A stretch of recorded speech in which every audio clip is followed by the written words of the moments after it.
Hello everyone. Today we are going to discuss about the application process for the CR145 organization.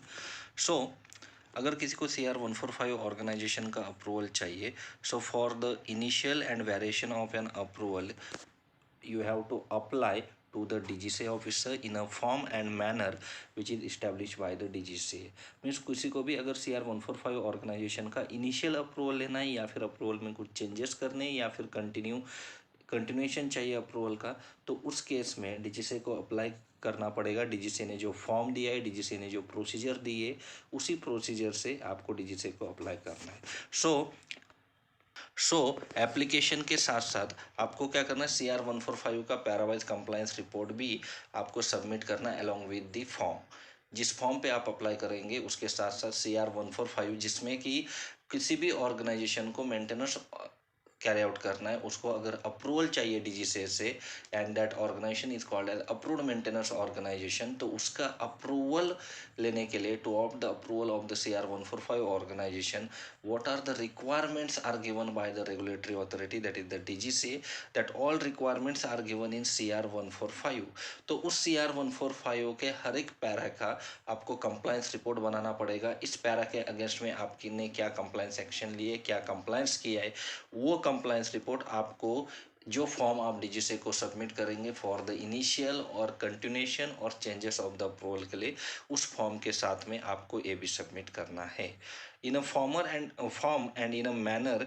Means क्या है, आपको जो form पे apply करना है डीजीसीए को, that form is your CA form 2 which is given in appendix 7 of the CR145।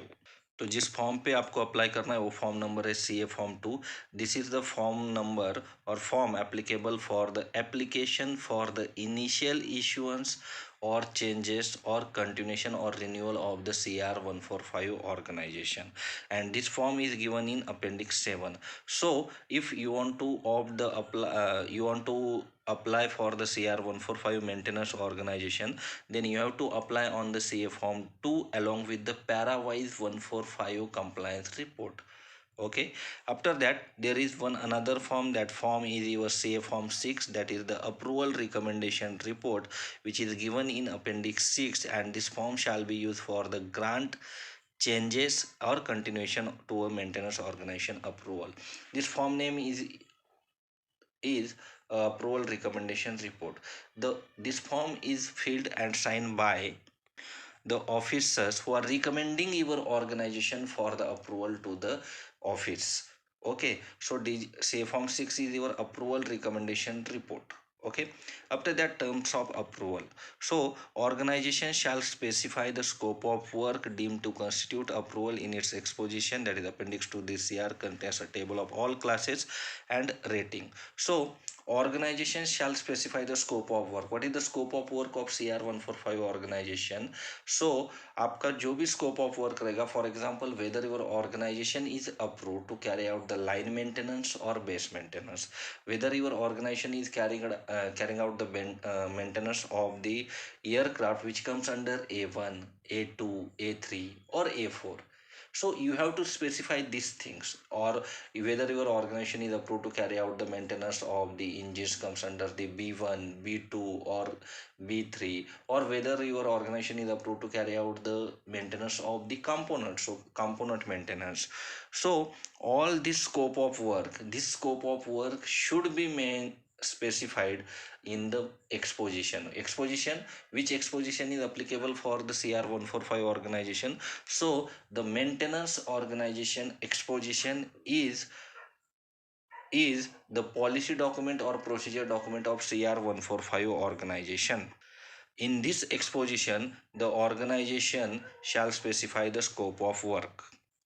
और ये डॉक्यूमेंट है जिसमें कि ऑर्गेनाइजेशन की सभी पॉलिसी प्रोसीजर, उसके बारे में फैसिलिटी रिक्वायरमेंट क्या क्या है उसके पास में, ऑर्गेनाइजेशन के पास में कौन कौन से पर्सन्स अवेलेबल है, कौन कौन से इक्विपमेंट टूल्स चाहिए according to the scope of work, कौन से एयरक्राफ्ट का मेंटेनेंस कैरी आउट कर रहा है तो उसके अकॉर्डिंग क्या फैसिलिटी चाहिए, that all should be all should be specified in exposition, that is your maintenance organization exposition. अब इसके बाद एक टेबल दिया गया है जिसमें according to ATS specification category C that is the component rating दिया हुआ है. अगर मेंटेनेंस मैनुअल में ATA चैप्टर नहीं है then according to applicable C rating that is the class rating कैसे हो सकता है. So we can see the chart now. Class दिया हुआ है components other than complete engines और APU, उसके लिए आपके पास B1 B2 B3 category class rating है. तो क्लास आपका कंपोनेंट है. कंपोनेंट में कौन कौन सी रेटिंग है तो C1 से लेके C22 तक दिया हुआ है. जैसे फॉर एग्जांपल C1 दिया air conditioning pressurization, C2 auto flight है, C3 कम्युनिकेशन एंड नेविगेशन है, C4 doors HS, C5 electrical power and lights. तो इसमें जो भी जैसे for example electrical power and lights है तो इलेक्ट्रिकल पावर में आपका बैटरी आ गया, उसके बाद में स्टार्टर अल्टरनेटर मैग्नेटो आ गया. इनका मेंटेनेंस कैरी आउट करना है. स्टार्टर जनरेटर का मेंटेनेंस कैरी आउट करना है कंपोनेंट का. So your organization have to be approved in class rating C5 that is electrical power and lights.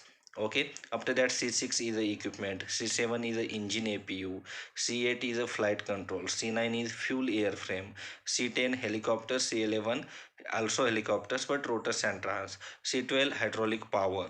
Okay, C13 is indicating and recording system, C4 is for the components of landing gears. Okay, C5 oxygen. Okay, C6 propeller, 16 propellers. उसके बाद C17 pneumatic and vacuum and C18 protection ice rain and fire, C19 Windows, C20 structural system, C21 water and blast system, C22 propulsion augmentation. So this is the class rating. According to this your organization should be approved. Suppose मान लो आपका C5 में अगर organisation approved है तो आप electrical power and lights का component maintenance carry out कर सकते हो. सपोज अगर C16 में अप्रूव्ड है तो आप प्रोपेलर का मेंटेनेंस कैरी आउट कर सकते हो. प्रोपेलर का मतलब कौन सा कंपोनेंट हो गया, कौन सा ATA चैप्टर का 61 का हो गया. अगर लैंडिंग गियर है के लिए अप्रूव्ड है, C14 में अप्रूव्ड है तो आप लैंडिंग गियर का कंपोनेंट मेंटेनेंस कैरी आउट कर सकते हो एंड उसके लिए आपका ATA चैप्टर 32 है. So this is given in the terms of approval. इसके बाद आता है हमारा facility requirement that we will see in the next video. Thank you very much for watching.